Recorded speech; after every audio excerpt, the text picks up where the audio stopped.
आज के इस वीडियो में हम बात करने वाले हैं एक बहुत ही बेहतरीन हाउस प्लान जिसका लेआउट प्लान आपके सामने है।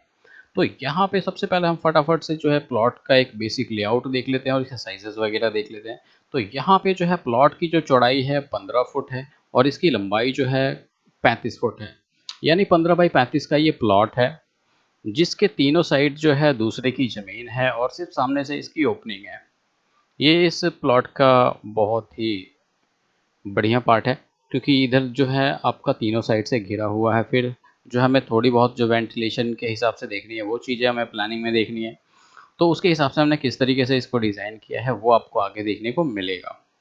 और यहाँ पे जो है 15 बाई 35 का जो स्क्वायर फीट एरिया बनता है वो बनता है 525 स्क्वायर फीट।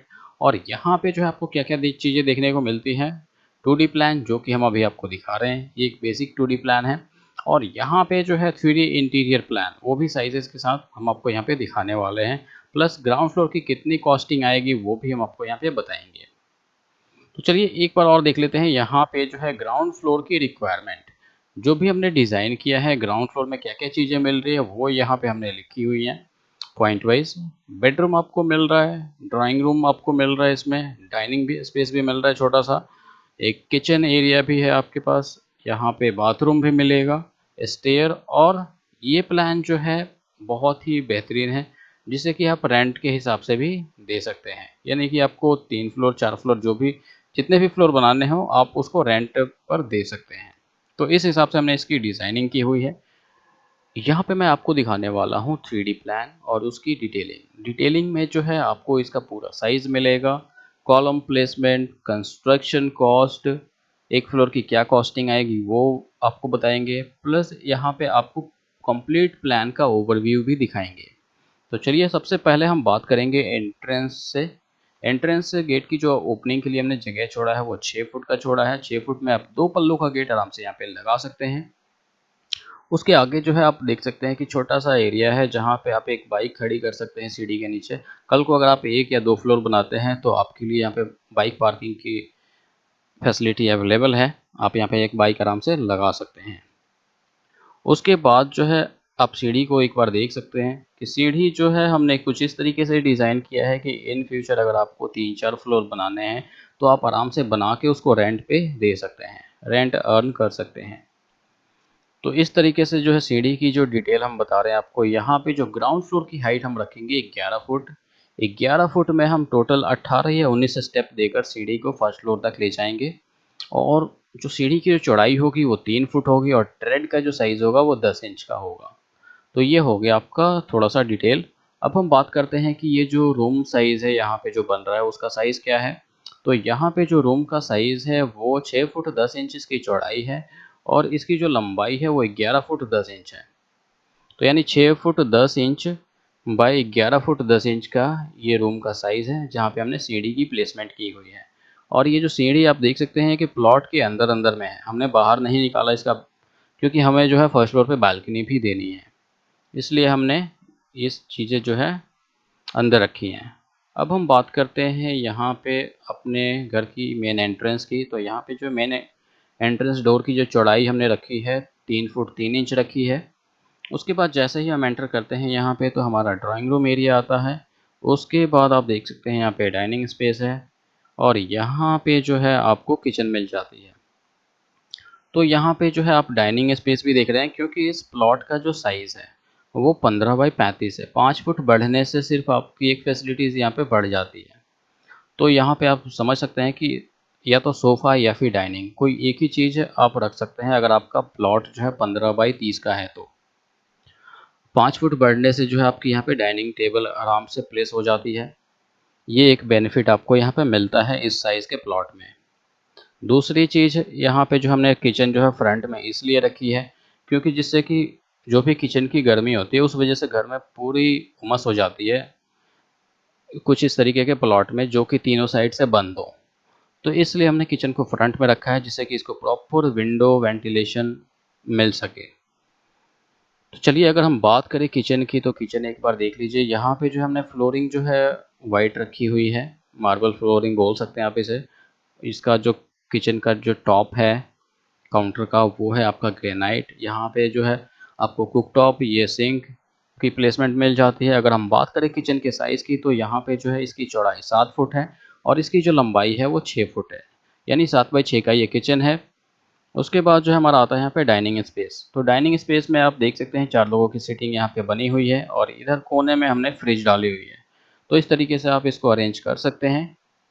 अब हम साइज़ की बात करें इसके, तो यहाँ से लेके इसकी चौड़ाई है 7 फुट और इसकी लंबाई हमने कवर की है यहाँ से लेके आपका इस एज तक कवर किया हुआ है। तो 6 फुट 2 इंच इसकी पूरी लंबाई यहाँ तक होती है। उसके बाद आता है हमारा ड्राइंग रूम एरिया। तो ड्राइंग रूम एरिया में आप देख सकते हैं कि हमने किस तरीके से वॉलपेपर यूज़ किया हुआ है। वॉल पे टेक्सचर बोर्ड यहाँ पे यूज़ किया हुआ है। सोफ़ा सीटिंग हमने एल शेप में बिठाई हुई है। प्लस आपको एलसीडी के लिए जो ऑप्शन मिलता है ये टॉयलेट वाली वॉल पे मिल जाता है। अब यहाँ पे साइज़ की अगर हम बात करें, तो ड्राइंग रूम की जो चौड़ाई है वो है आपका 10 फुट 7 इंच एलसीडी वाली वॉल से लेके यहाँ तक। ये चौड़ाई हो गई आपकी और 11 फुट पूरी लंबाई मिल जाती है आपको यहाँ से एंट्रेंस डोर से लेके यहाँ तक। तो काफ़ी अच्छा साइज़ है और काफ़ी अच्छी सीटिंग अरेंजमेंट हो सकती है यहाँ पे। अब चलिए अब हम बात करते हैं टॉयलेट के साइज़ की। तो यहाँ पे जो है टॉयलेट का जो साइज़ है, टॉयलेट यहाँ पे 3 फुट 3 इंच चौड़ा है और लंबा जो है यहाँ पे 7 फुट 6 इंच इसकी पूरी लंबाई है। साथ में आपको यहाँ पे एक ओटीएस मिलता है, जो कि अगर मान लीजिए 1 या 2 फ्लोर बनाते हैं तो ये ओटीएस यूज़फुल होगा। यहाँ पे आप वॉश बेसिन रख सकते हैं या फिर वॉशिंग मशीन रख सकते हैं। तो यहाँ पे जो ओटीएस का साइज़ है वहाँ ये 3 फुट 7 इंच इसकी पूरी चौड़ाई है बाहर तक। ये साइज़ जो है बाहर तक लिया हुआ है इस एज तक और इसकी जो लंबाई है 3 फुट 2 इंच है। अगर मान लीजिए कि आप जो है यहाँ पे 3-4 फ्लोर बनाते हैं तब तो इसी ओटीएस का कोई मतलब नहीं बनता। फिर आप इसको एज अ शाफ्ट कन्वर्ट करना पड़ेगा। अब हम बात करेंगे अपने रूम का। तो यहाँ पे जो रूम का आप एक बार देख लीजिए लेआउट। यहाँ पे आपको तीनों चीज़ें मिल जाती हैं, बेड, अलमारी और एलसीडी। हमने जो बैक वॉल है हमारी, वहाँ पे हमने वॉलपेपर यूज़ किया हुआ है, साइड में कलर्स यूज़ किए हुए हैं और इस वॉल पे जो है पूरी अलमारी दी हुई है। तो ये एक ऑप्शन बन सकता है। मान लीजिए कि जैसा कि हमने स्टार्टिंग में दिखाया कि 2 टॉयलेट, तो 2 टॉयलेट के लिए आपको क्या करना होगा कि ये जो भी साइज़ यहाँ पे टॉयलेट का है, कॉमन टॉयलेट का जो साइज़ है, सेम उठा के आपको यहाँ पे लेकर आना है। यहाँ पे लेकर आएँगे, वो भी 7 फुट लेंथ, जो भी हमारी लंबाई होगी 7 फुट या फिर 6 फुट तक।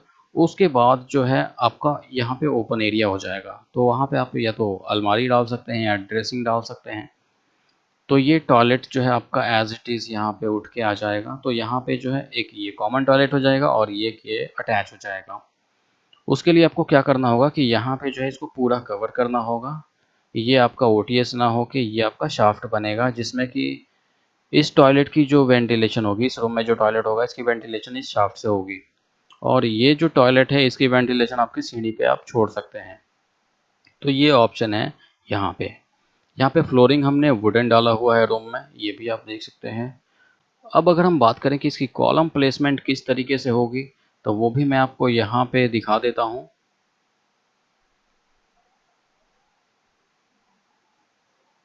ये हमारी कॉलम की प्लेसमेंट है।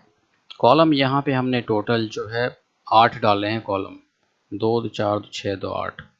यहाँ पे कॉलम की प्लेसमेंट कुछ इस तरीके से हो सकती है। कॉलम के साइजेस जो है 9 बाई 15 रखें, ज़्यादा अच्छा रहेगा। 9 बाई 12 भी चल जाएगा। अगर आप बिल्डर फ्लोर बना रहे हैं तो 9 बाई 15 या फिर 9 बाई 18 रख सकते हैं, क्योंकि उसमें 4 फ्लोर बनाना होगा आपको, तो इतना तो आपको रखना ही पड़ेगा। अब अगर हम इसकी कंस्ट्रक्शन कॉस्ट की बात करें, तो यहाँ पे जो है आपको 7 से 8 लाख इस एक फ्लोर का कंस्ट्रक्शन कॉस्ट बनेगा, जिसमें आपका जो है लूज आइटम एक भी इंक्लूड नहीं होगा। बाकी सारी चीज़ें फिनिशिंग आप इसमें रख सकते हैं, जो भी हमने वॉल टाइल, वॉलपेपर, फ्लोर, जो मटेरियल हमने यूज़ किए हैं वो सारी चीज़ें एज इट इज़ रहेंगी। तो इतनी सारी चीज़ें आपको यहाँ पे मिलेंगी और ध्यान रहे कि इसमें जो है फर्नीचर इंक्लूड नहीं होगा। तो ये हमारा हो गया इस प्लान का कंप्लीट डिटेल। उम्मीद करता हूँ इस वीडियो से काफ़ी लोगों को हेल्प मिली होगी, इसलिए इस वीडियो को ज़्यादा से ज़्यादा शेयर करें।